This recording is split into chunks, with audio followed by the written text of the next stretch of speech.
Hello visuals, welcome to the Visual Guyz Entertainment News Podcast with me and Chris, once again with bellies nice and full of chippies. Last weekend, Mega Joy's takeaway, like last night, Mega Joy's takeaway, now chippies. No wonder I'm fat, Chris. It is the entertainment news anyway, visuals. It is. Do you want to do roundups of what you've done lately and then jump into Furiosa shit? We can. Right, that's because Chris texted us the other day asking about films and all that kind of carry on. So we don't know what he's watched, don't know what he's ticked off.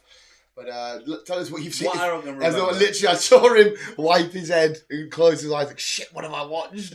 I saw you do the, fuck, I can't remember face. Yes. Right, what you can remember, sir. Right. What I do know is I started off with Sting. Oh, you did Sting? I did Sting. Go on and give us your thoughts. I see what you mean. It's very low budget shit. Yeah, it's super duper low budget. But I quite enjoyed it. Oh, okay. I didn't hate it, but it was definitely... Typically, it has to be an alien fucking spider. Yeah, that's what I was on about, the little shock thing. I was like, it doesn't come out we expect. But it wasn't the I can see where they were going with the storyline, and it was quite good. Yeah.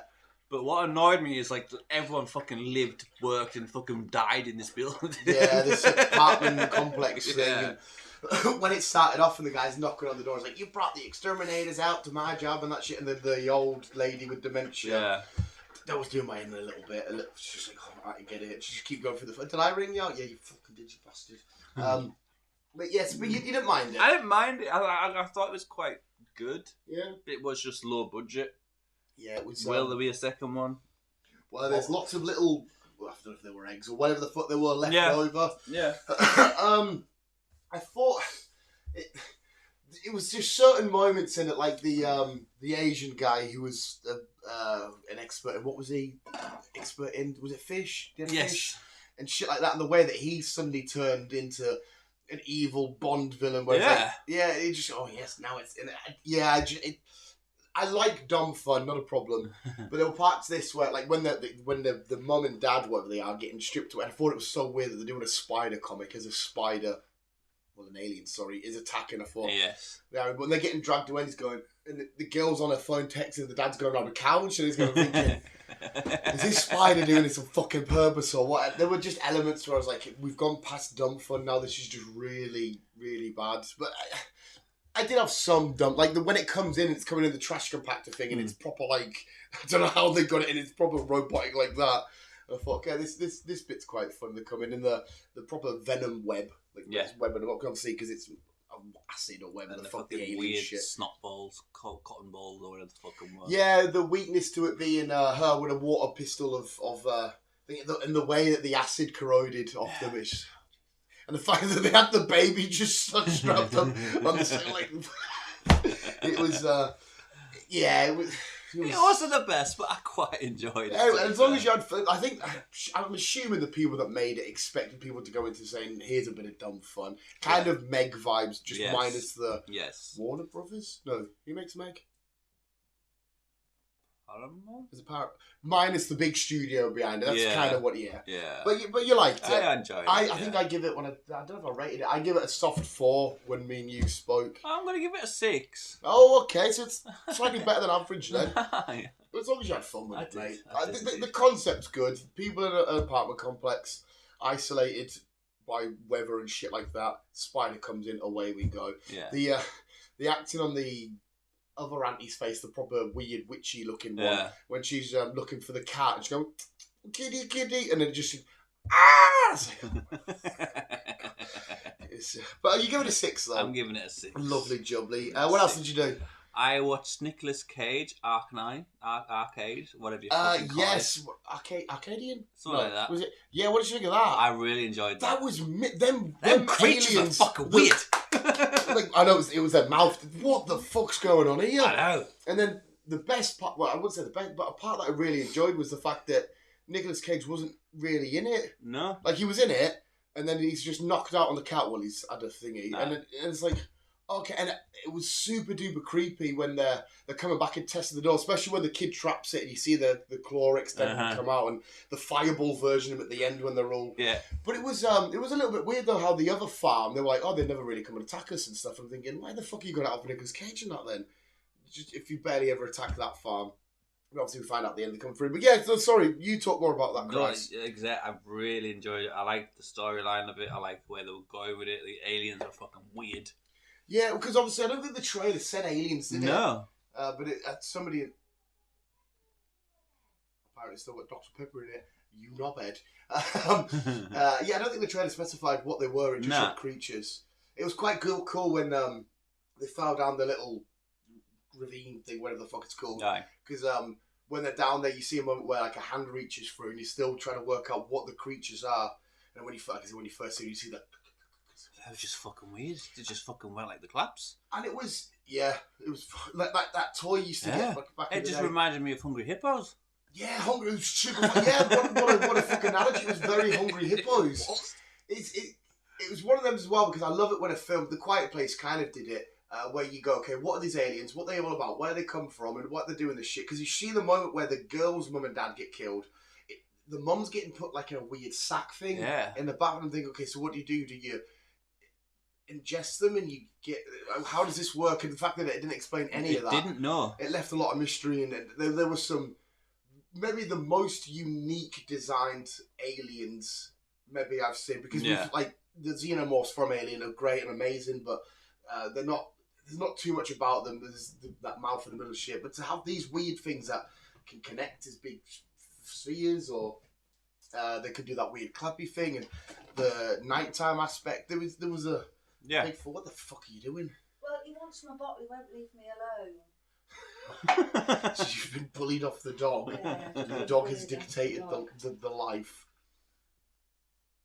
He's driving me pot. Fucking idiot. We're talking Nicolas Cage anyway. But yeah, so you really enjoyed that one. Really enjoyed that one. Yeah, it was really. I said to you when I watched it, and I was like, you need to make sure you watch it soon, because I remember watching the trailer for it. I didn't even know it was coming out. I didn't know anything about this new Nicolas Cage film. Watched the trailer. We spoke about it, and I was like, oh shit, okay, that was mint. But for me, that gets. I'm going to give that a nice solid 8. I'm going to give it a 9. Yeah.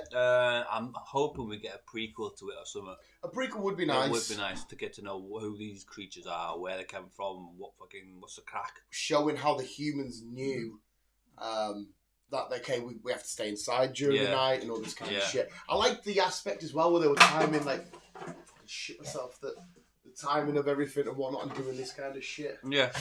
Going back to the old times. Yeah, it was your fault. You summoned him. But yeah, so 8 from me, 9 from Chris. Yes. What else did we do then? What else did I do? I did. Did you read Claw? No. The Iron Claw? Yeah. Did you do that? What did you think of that? I felt so sorry for Kevin. Fucking disgusting, isn't it? It wasn't nice. Like, right, it was a strong film. Before we break into the actual film then itself, I've got goosebumps thinking about it, mate. Chris isn't a big cry, as we know. Did you get near to tears at the end? No. No, okay, no. Right, okay. Not even but I did feel sorry for him. The part that breaks me is when he's sat and his boys are talking to him, and he's like, I'll be your friend. Yeah, that was it. I'll be your brother, Dad. Oh, and it's like, oh my God. But it's so bizarre, because like I said, being a wrestling fan, I knew about the Von Erichs, and I knew they died, but seeing it in this way, how they just keep going, this Von Erich curse, and the way that the dad is, and you're like... He was a prick. And you're like, are you fucking mental? That's your boy. And he's like, well, you know, like when he's trying to ring him, he's like, yo, your brothers, you sort it out with each other, that's what you're supposed to do. And then when eventually one dies, and Zac Efron goes absolutely nuts on him, I'm thinking, good for you. And at the very end, where the laddo from the bear, he's walking on that pier, and you see the younger brother that they mentioned at the start, and I'm thinking, oh my fucking God. It's and how fucking jacked up Zac Efron is. Huge. Like, he's ridiculously big, and the way they made him look like that era sort of wrestler with the hair and shit, absolutely phenomenal. And of course, you see the family, his real life family at the end, how big they are, and it must be so weird going from a brother of, you know, multiple brothers to just you. Yeah. And but you know, carry on with your thoughts. Sorry, Chris. I keep doing that. I can't help it. I'm sorry, I get too excited and rambling. It's fine. Felt so sorry for Kevin, because he fucking tried his hardest to do everything to get the hook in that ring, to get his title, and then realising that it's not his time. But the whole film was brilliant from start to finish, I reckon. It's so good. Such a good film. Like, the father was an arsehole, but it's what they did is how he ran the business. Yeah, he saw them more as commercial sort of entities, as in like my sons that I can use as products to sell wrestling tickets and wrestling promotions and all that kind of shit. The lad who played Ric Flair as well was outstanding. He was good. I was like, that's a young Ric Flair right there. That's a fucking young Ric Flair. You give me pure nipple onto that, man. I'm getting all tingly. I've only seen it a couple of times. I'm gonna have to rewatch it because it is fucking phenomenal. It was a good film. I'm giving it a good 10 out of 10. Yeah, I was going to say, I think I've spoken about it loads before. It's 10 out of 10 for me. But you're giving it a 10 out of 10? 10 out of 10. Giving it that one. Beautiful, Chris. What else have we ticked off? I don't know, did you... What list did you send me? Because I can't remember what fucking list. I know I put stuff on that we'd recently seen. Boy Kills World. Did you like that? I really liked that. I mentioned it to Andy the other day and he watched it. He hated it. He hated the premise. I was like, oh, really? It's a nice twist at the end. See, I'm on the opposite side. I don't like the twist. I did. I hate the fact that... I don't know if it's because I hate that Bill Skarsgård's been... manipulated in this way to kill his own family. Like, it made me feel a bit like, oh, what the fuck? But apart from that, I had so much fun with the rest of it. It was good. The fight between him, his sister, and the monk lad, whatever he is just so much like how painful. There's biting, there's nipping, there's clawing. He's like, oh my fucking god! Bill Skarsgård's facial acting, and that is just so on point. It was really good. Really enjoyed it. Did you watch the little end credit scene? It's nothing major, but it's just fun. Oh, no. It just goes back to their house when they were kids, you know, when they're sat eating cereal, and it's just them eating cereal, sat next to each other. They don't say a word, well, obviously you can't anyway. They're just sat there eating that cereal in the same chairs and the same table they did when they were kids. Yeah. No, and it just shows you that, but it's nice. But it's fun. The fight choreography is absolutely outstanding. I love the aspect of this inner monologue voice chosen by an arcade machine or that carry on.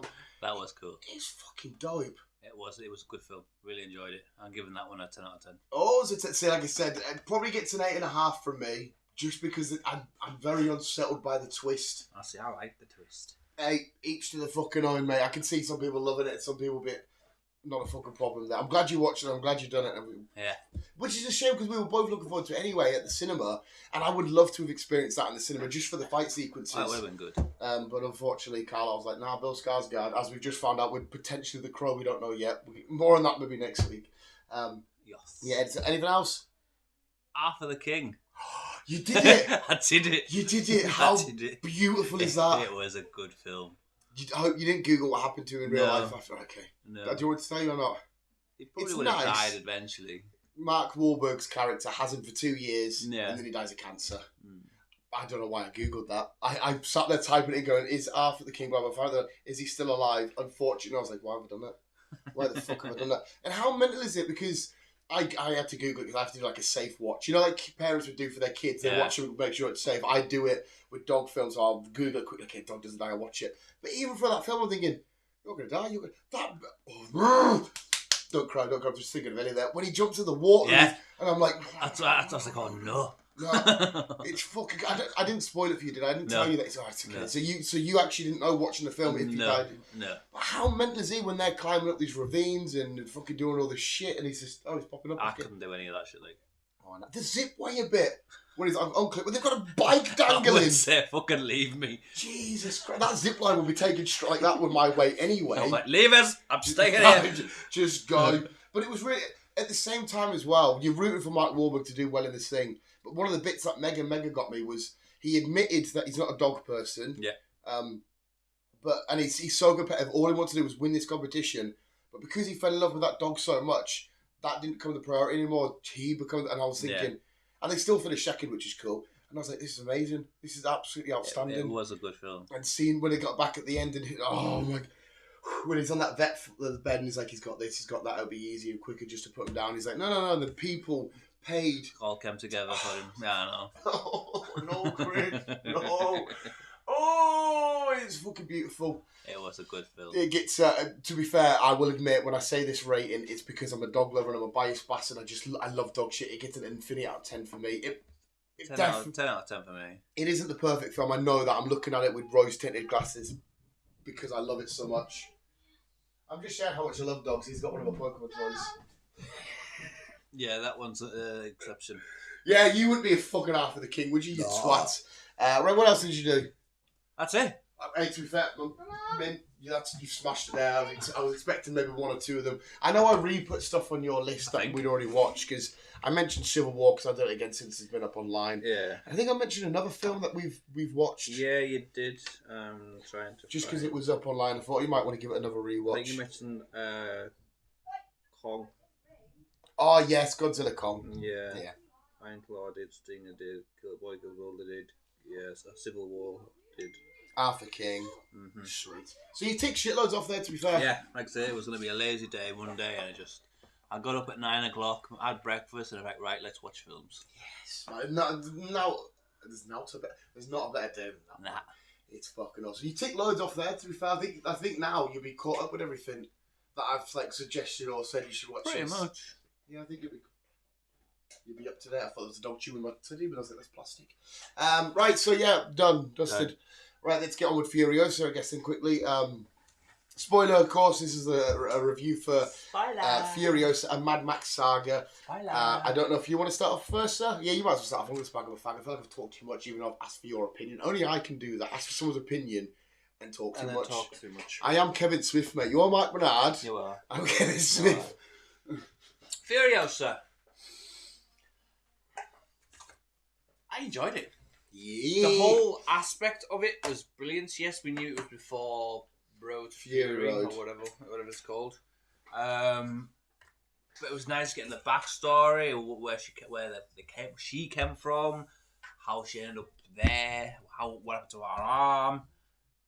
The whole story, the fight scene on the fucking train, the wagon, the war rig. Yeah, it's fucking brilliant. It's fucking outstanding, wasn't it? It was brilliant. Visually as well, these films just look outstanding. Fury Road looked amazing as fuck. Yeah. And so Furiosa just carried on.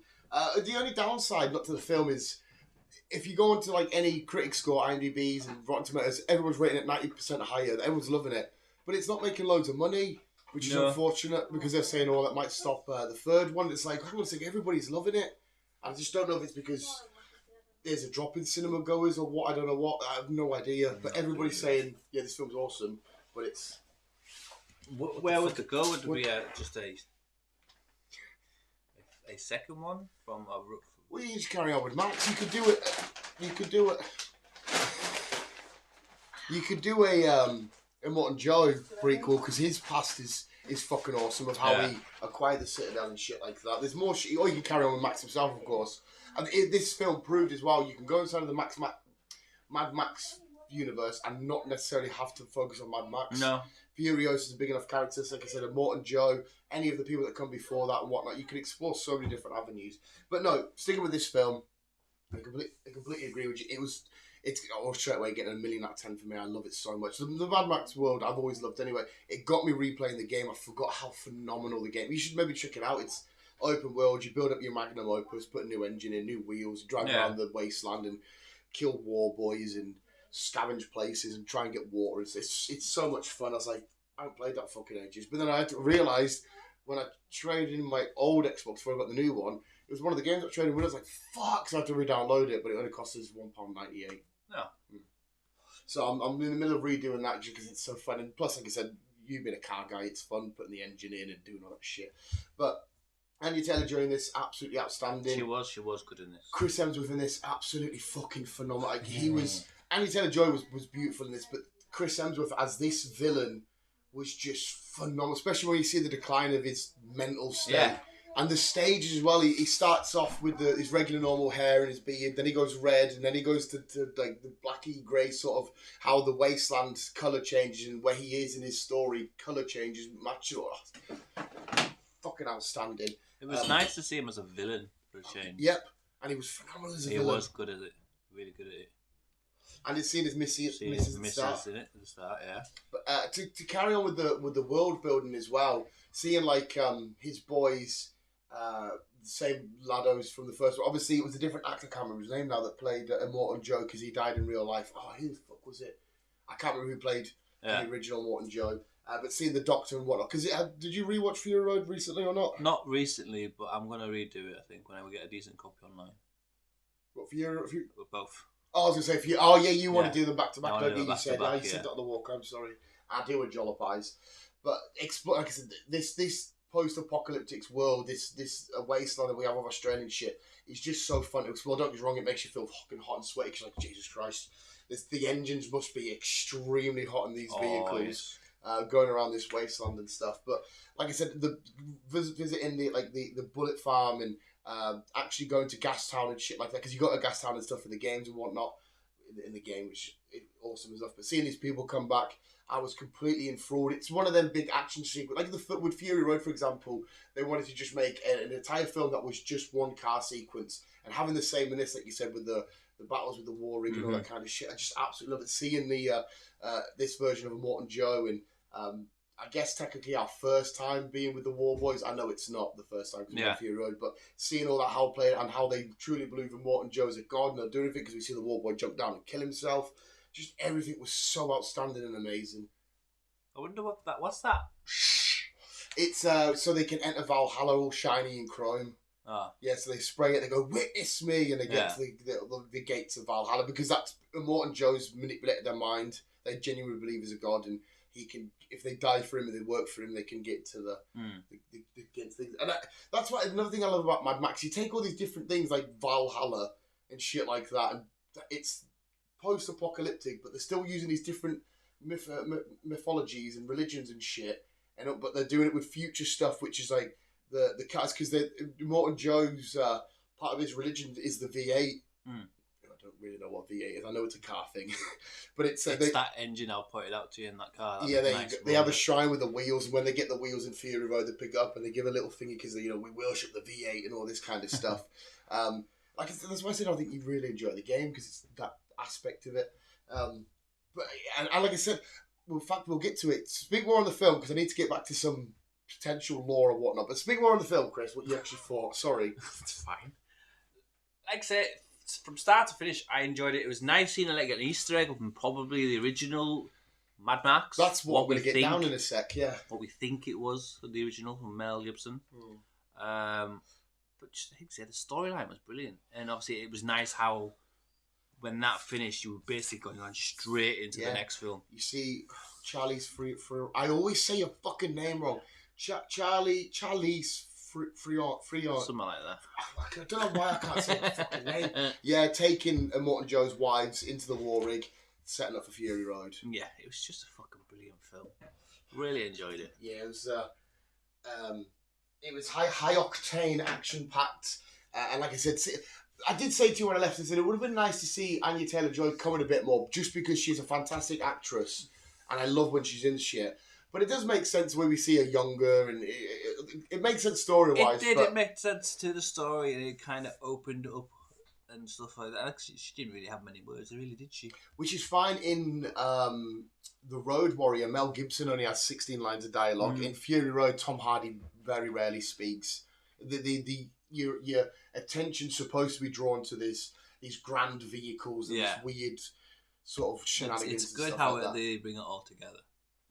It's so fucking epic. It's so good. I hope, because like I said, George Miller directed, didn't it? Yes. Yeah, it's quite somebody. I don't know if you'll appreciate this joke. Somebody says George Miller is the director Zack Snyder wish he could be, and I was like, okay, that's a bit funny. I don't necessarily agree with it, but I appreciate a little director dig there. No, so going on the lore of Mad Max, right? For the past few years, I've always been under the impression, because it started off as a theory, but it makes sense to the story that.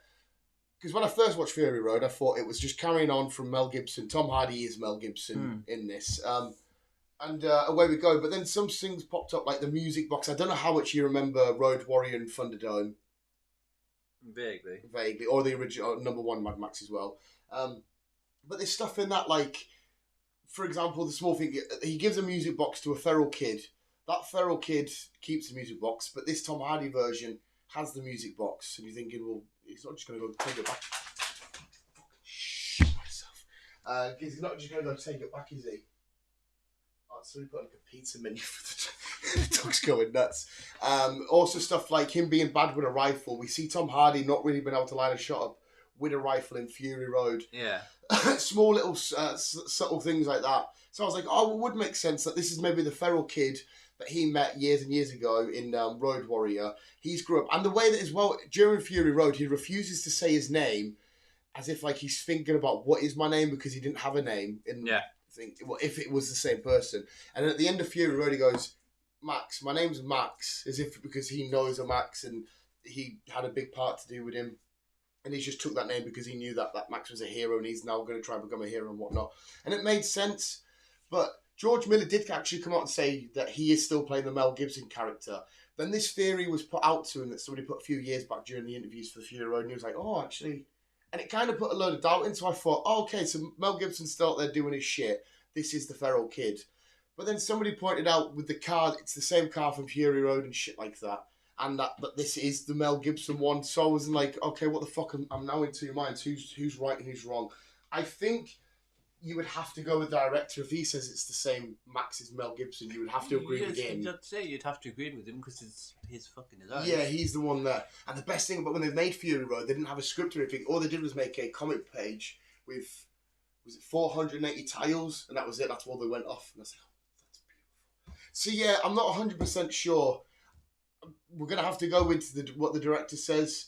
But there's a lot of things in there. We'll say, well, you forgot that detail and this detail and this. And the story lines up with him more being it's a different character. It may be a Max, but it's not Mel Gibson's Max. Yeah. But then you've got what the director said. Yeah. What the fuck? Little details like that. But anyway, Furiosa, a Mad Max saga, outstanding, 1 million out of 10. Loved every fucking second of it. I really enjoyed it. I want a V8. You want a V8? I want a V8. What's a magnum opus? That's a what? A magnum opus. That's the name of the car that you get in the game, and it says customize your magnum opus. It's just a made up name. Oh, it's not a real car name. But it'll probably be something. What does it look like? It looks like Dominic Toretto's car, but with spikes and barriers. What's it called? A magnum opus. As the car guy. I just assumed it was real because I know fuck all about cars. Magnum opus. And if it is a Schneid cat or a fake thing, you type in Mad Max game Magnum Opus. There you are. That's it there. So they made it up for the game. Looking at it, it's an old classic. See if I can get a better picture. Just making sure my dog's not chewing out what should be. Good boy. Well, if you've not heard of it and you're a big car guy, it's a made-up name, but it's also based on a real car. Maybe it's some sort of weird name they give it to because it's in this Mad Max mental world then or some shit. Yeah, obviously they won't have the rights to name the car. Ah, that might be it, yeah. So they came up with their Schneid thingy. Oh, there you go. Well, it gives me vibes of the Charger, whatever it is. Because my one that I've got customized up has the engine out the hood and all that kind of shit. It looks like it's made up of quite a few cars. That's why I'm trying to struggling because it's got the back end of a. See that? It's got a back end of a Ford Mustang.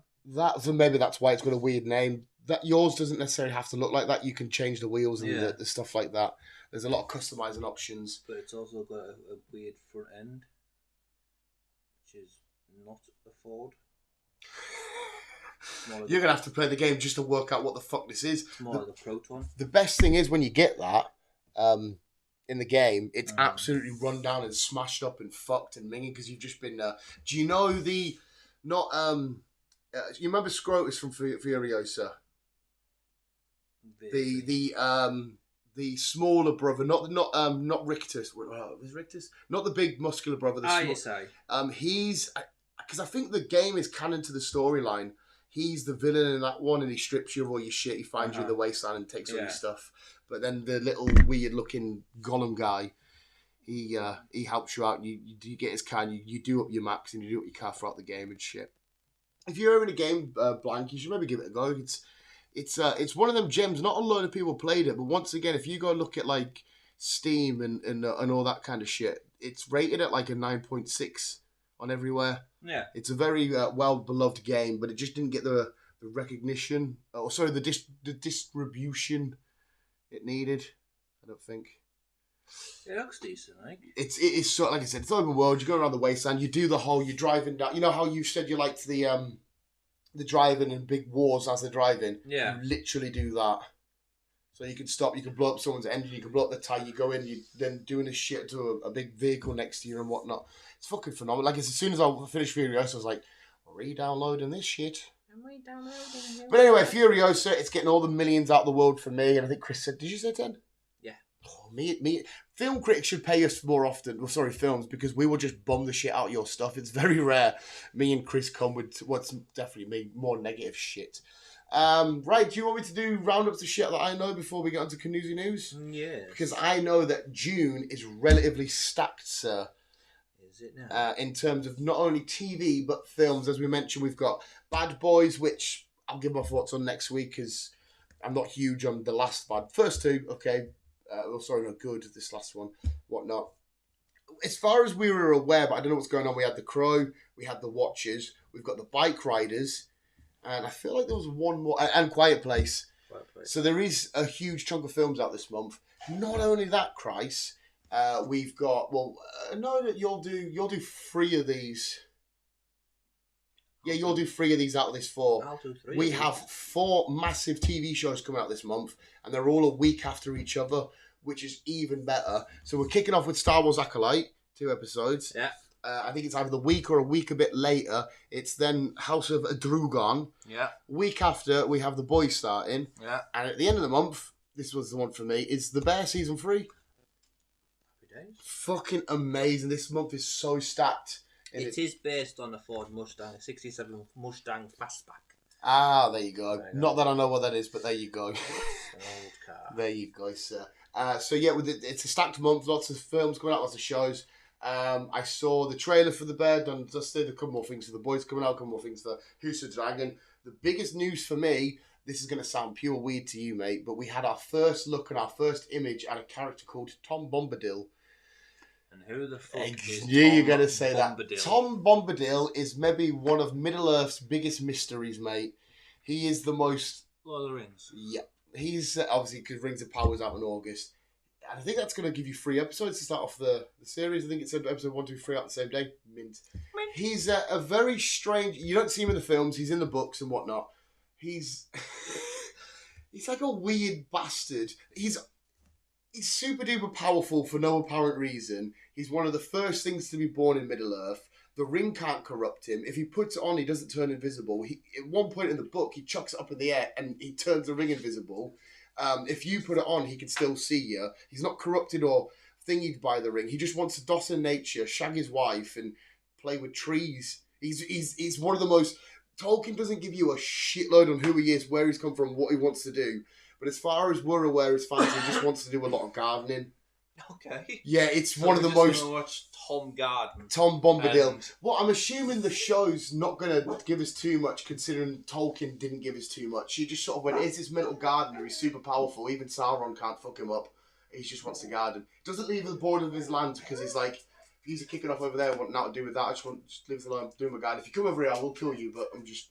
So why does his character exist? Don't know. Tolkien never fully explained the reason for him. There's a good thing out there. Apparently, he's not corrupted by the ring, because the ring kind of brings out your want a little bit, like people's want for power and stuff, whereas he's already got everything he wants, which is his wife and his garden. Yeah. So he doesn't need to. But it's a fact in the book, because he saves the hobbits a few times. He's like, oh, let's see this ring then, Frodo. Frodo gives it to him, and he's like, oh, the ring. And Tom Bombadil's like, yeah. All right, spot on. It's just a fucking ring in it, and everyone else is usually like, oh, what the fucking ring is? Yeah, it's fucking. But we got an image for him. I was like, oh my god, it's Tom Bombadil. Like even Laura, she's like, we're getting Tom Bombadil. I was like, I know. What the fuck? And so they're kind of making up the story a little bit in the show, in terms of how we get to places and whatnot. Some of it's on canon, but they're kind of having a bit of liberty, because this specific era wasn't fully flushed out by Tolkien, if I remember correctly. So I don't know what we're going to get from him. In the picture, he's just stood there like that, and I thought, yeah, that's Tom Bombadil. Because he's just going to be like, oh, it's kick off sweet. my potatoes need turned or some shit. Fuck knows what's gonna happen. But Well, hopefully season 2 is better than season 1. yeah, I know a lot of people. Personally, I adored season 1. That final shot of seeing the mountain come up. Yes, please, amazing. Oh my god, I jizz. I loved season 1. It was so. It wasn't anything we get Lord of the Rings wise now going forward. Will never touch the trilogy. That will always be for me cinema perfection. Like even this new film that we're getting for The Hunt for Gollum, I'll enjoy it. It'll be fun, but it won't touch the trilogy for me. Yes. But no, yes. So Tom Bombadil, lots of shows and lots of films. Bombadil. Even the fucking weird name, mate. Bombadil. Tom Bombadil. Bombadil. Where am I at? Where is one at? There. Right. So kicking off, we're getting a prequel, Young Dexter.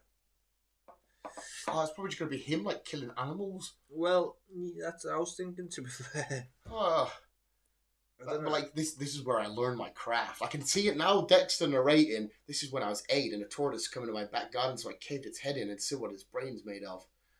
This is where I learned how you can cut the spleen from a body. yeah. Yeah, it's a show I don't think we. I mean, I liked Dexter. Christian Slater is playing his father, so I don't know if they're where they're gonna go with this. Or maybe it's stuff that he didn't. It's been Might have years been since the I've done father the show. who started it all off. Yeah. Did he mention how he got this? Because obviously Dexter's not necessarily a bad guy. I started watching it and then I was like, okay. It's good. A lot of people really, really love it. It's good, but I'm not really excited for a prequel. Yeah. But there again, maybe I am seeing a young kid, Psycho Dexter. It might be all right. We'll see. We'll see. Blade is getting pushed back again. Fucking God, man. They're looking for more new writers and other shit. Wow. I don't think we're gonna get Blade anytime soon. We fucking need some Blade. Jesus. Speaking of Marvel, though, on the good side, did you see Deadpool, Ryan Reynolds' official release of the Wolverine bucket? No. It literally is Wolverine's mouth wide open. Oh. And it says made by Deadpool, and he puts popcorn in it and syrup running down his face as if it's like jizz. And it just was made by Deadpool. Marvel, Disney, everybody released the image for it, and I'm like, only Ryan Reynolds. You literally can stick your dick in it. It's Wolverine with his mouth wide open. Stick your dick in it. Not one for you, but one for me. Oh, hello. Season 5 of Walker has been cancelled. It's getting finished. Oh. So ending on season 4. Ratings are not there anymore, so they've called it a die. So it's going to end up properly, though. It's not going to be one of the shows that gets cancelled and you're like, well, how does it end? No, because season 4's out. Right, okay. So it will just fucking end. Yeah, that's annoying for fans of the show if they want like it, because they did it with Firefly. They always reference in Big Bang, don't they? Yeah. They did it with that one that we watch on Netflix, the school kids. Yeah. I like that one. Yeah, I proper enjoyed that. I might even go back and redo it just because that gave me From vibes. Yeah. Of just okay, we're in this town now. Now we're here. What the fuck's going on? There's another program I watched.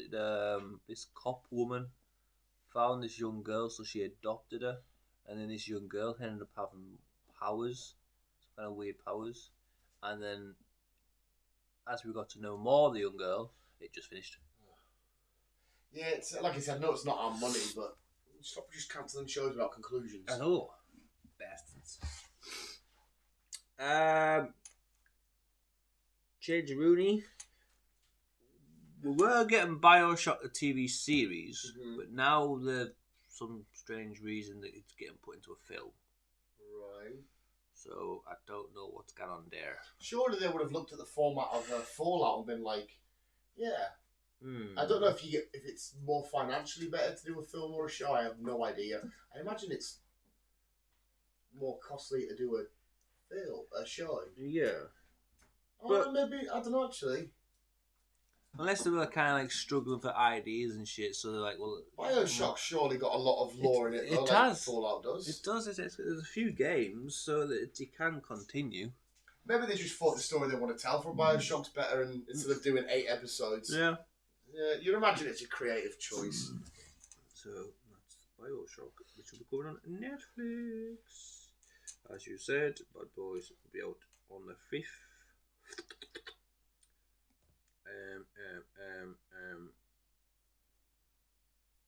Finally, Oh, and finally, as I found out today on the way home, on the way. from the way I sorted it, actor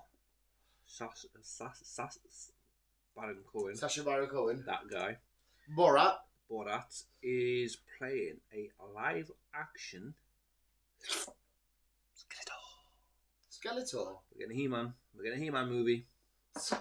Why is he Skeletor's like ripped and Sacha Baron Cohen is a very tall but skinny man? I don't know. I mean, he could probably do the voice, but Sacha Baron Cohen's good at doing different voices. And Skeletor's very, hey man. He might be able to do the voice. Okay, that's a weird choice to go down. Yes. See, when you brought up ages ago, I don't know if it's still happening or not, that he might have been playing Mephisto. That made sense to me. I could buy it, but I don't quite see him as Skeletor. No idea. Do you remember that advert for the car insurance or whatever it is they had for ages, and it was He-Man and Skeletor? Vaguely, yeah. They should have just got them two, because they just probably looked the part. Whoever the fuck they were. Yeah. Alright, okay, fair enough. But that's your Canoozy news. Canoozy news. Lovely jubbly. We won't drag on too much because we've got one more pod to do, and Chris wants to get home and unwind from work. But yes, thank you, Chris. Thank you. We'll give you all of our thoughts on it. We won't do it next week because it'll be Saturday. Yeah, there's no force next week. So not next week, but the week after, you'll get our thoughts on Bad Boys. What's it called? Bad Boys. Somebody said to them in an interview, like, why don't you call it Bad Boys for Life? And they were like, yeah, it's a much better title, isn't it? Because this one's called, like, Bad Boys something. Ride or Die. Yeah, they said it should have been number 4, Life. Yeah, makes sense. Yeah. But, yeah, I mean, look, that's one that you're more looking forward to, so I can't wait to hear your thoughts and opinions. You're much more high on number 3 than I am. Yes. But yeah, we'll speak about Bad Boys in a couple of weeks. So visuals, there we go. That's the entertainment news. Hopefully June, one of them shows I mentioned, one of the films I mentioned, you can get ready for, you can look forward to. It's so nice. Show starts next week. Show starts the week after show starts. Oh my god! Beautiful. So June through to July, maybe even into August, because they usually run for like 8 episodes, some shit. Yeah. However long it's gonna be, we'll have something. So can't wait. Oh, we can speak about Acolyte, I guess, next week, because that's this week, isn't it? Is it? Yeah. I can't remember. Yeah, episode 1 and 2 on the 4th or 5th. So before we do our pod and go to get our breakfast and see Bad Boys, we'll be able to speak about Acolyte. Lovely. So there we go. That's There some we Star go. Wars Well, next that's week. Star Wars next But visual segment listeners, the entertainment news. Thank you for watching. I was giving you, keep on. Yes, and stay safe. Don't Don't what, Chris? Don't what? Don't wish the boogeyman. Don't wish the boogeyman. There's a kid out there wishing for the boogeyman. That's a weird kid. And Come on, hit us with some and- life advice. hit me with your best shot. No, don't, because you're going to be walking to work or whatever one day, and some guys will be like, I listen to you, Chris. And you're going to be like, why the fuck did you hit me? And they went, you literally said. That's when you get assaulted by random lunatics. Probably. Well, there you go. There you go. Hit Chris with your best shot. This is like, listen, I was giving you, keep on. Smell your bag. Smell your bag.